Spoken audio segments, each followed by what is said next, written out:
जय हिंद दोस्तों, मैं हूं आकाश तोमर और आप देख रहे हैं तोमर शो।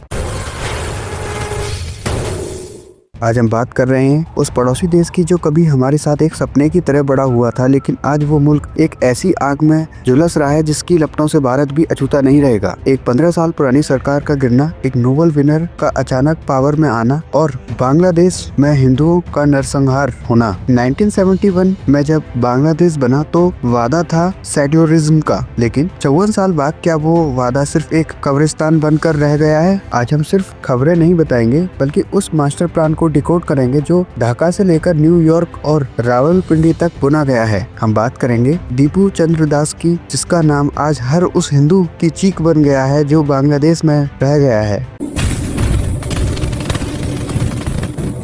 कहानी शुरू होती है 1947 से। पाकिस्तान दो हिस्सों में बटा था, west Pakistan and east Pakistan. West Pakistan ने ईस्ट पाकिस्तान को हमेशा कॉलोनीज की तरह ट्रीट किया। 1948 में जब जिन्ना ने उर्दू थोपने की कोशिश की तो वहाँ की मिट्टी से आजादी की पुकार उठी। शेख मुजीबुर रहमान बांगा बंधु ने 1971 में आजादी की जंग लड़ी। भारत ने साथ दिया और 16 दिसंबर 1971 को 93,000 पाकिस्तानी सैनिकों ने घुटने टेक दिए। ये विश्व इतिहास का सबसे बड़ा सरेंडर था जो पाकिस्तान ने भारत के सामने किया, लेकिन ये आजादी सिर्फ 4 साल चली। 15 अगस्त 1975 को मुजीबुर और उनके पूरे परिवार को आर्मी ने खत्म कर दिया। 2 बेटियां शेख हसीना और शेख रहना बच गयी क्योंकि वो जर्मनी में थी। वहीं से शुरू हुआ तख्ता पलट का वो सिलसिला जो आज बांग्लादेश का DNA बन चुका है।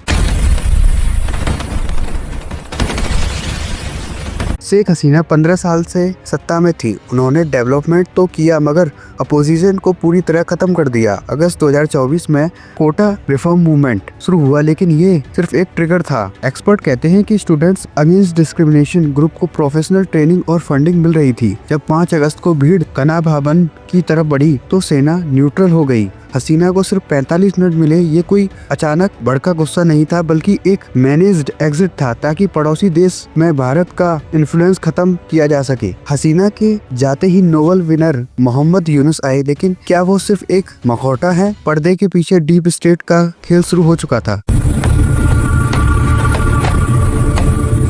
हसीना के जाते ही एक नई फौज तैयार हो रही है, Islamic revolutionary army. Adviser Asim Mohammed ने 8,850 रंग रोटों की भर्ती की है। इन्हें ईरान की IRGC की तर्ज पर मार्शल आर्ट्स और एडवांस वेपन की ट्रेनिंग दी जा रही है। पाकिस्तान की ISI और तुर्की की MIT इसमें शामिल हैं। ढाका एयरपोर्ट से अमेरिकन M4 कार्बाइन्स का गायब होना किसी बड़े खतरे की आहट है। जमाते इस्लामी के नेता अब खुलेआम न्यूयॉर्क में बैठकर गजवाए हिंद की बात कर रहे हैं। उनका दावा है कि उनके पास भारत से लड़ने के लिए 50 लाख जिहादी तैयार हैं। ये सिर्फ बांग्लादेश की इंटरनल पॉलिटिक्स नहीं है, ये भारत के चिकन नेक यानी सिलीगुड़ी कॉरिडोर को ब्लॉक करने की साजिश है।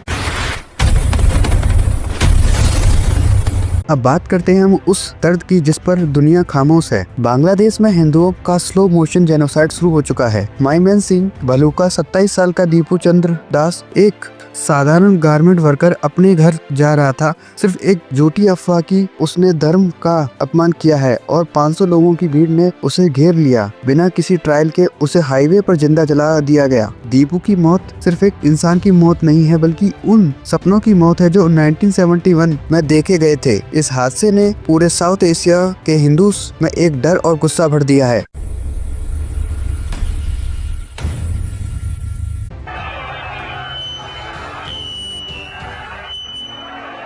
भारत ने इस बार अपनी खामोशी तोड़ी है। MEEA ने साफ कहा है कि माइनॉरिटीज की सुरक्षा बांग्लादेश की इंटरिम गवर्नमेंट की जिम्मेदारी है। भारत ने UN को चैलेंज किया है कि जब दुनिया के दूसरों कोने में हिंसा होती है तो आप शोर मचाते हैं, लेकिन यहाँ आपकी जुबान क्यों सिल गई है? दोस्तों, बांग्लादेश आज एक डेंजरस मोड पर खड़ा है। एक तरफ डेमोक्रेसी का दिखावा है और दूसरी तरफ कट्टरपंथ की तैयारी। भारत के लिए ये नेशनल सिक्योरिटी का मुद्दा है। हमें अपनी सरहदों और अपने लोगों के लिए खड़ा होना होगा। क्या दुनिया इस नरसंहार को रोक पाएगी या फिर हम एक और अफगानिस्तान बनते देखने के लिए मजबूर होंगे? आपका क्या मानना है? क्या भारत को बांग्लादेश के हिंदूज की रक्षा के लिए और ज्यादा सख्त कदम उठाने चाहिए? कमेंट्स में अपनी राय जरूर लिखें और वीडियो को देखने के लिए धन्यवाद। जय हिंद। चैनल को लाइक, सब्सक्राइब, शेयर करना ना भूलें।